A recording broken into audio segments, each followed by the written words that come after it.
พว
กพี่น้อง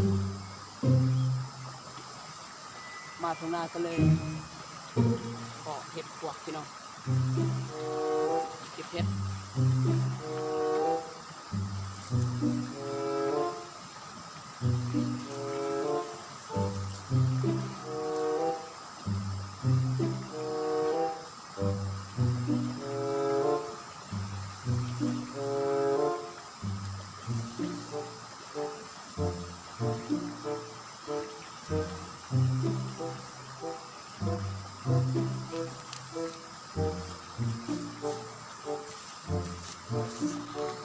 ใส่ไปน้ำพี่น้องเดินมาขอเห็ดพวก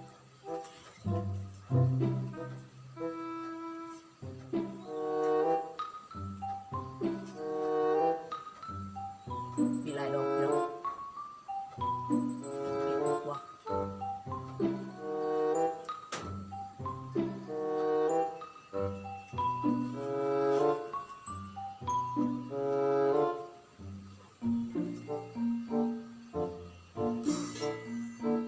สมบูรณ์ดีพี่น้อง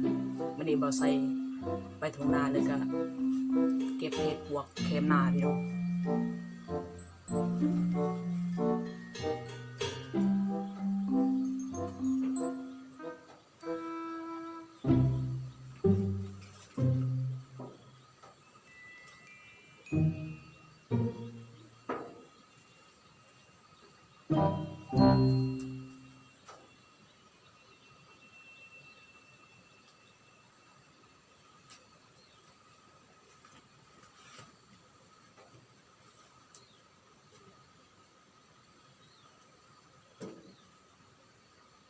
ก็เลยมีแนวกินแรงพี่น้อง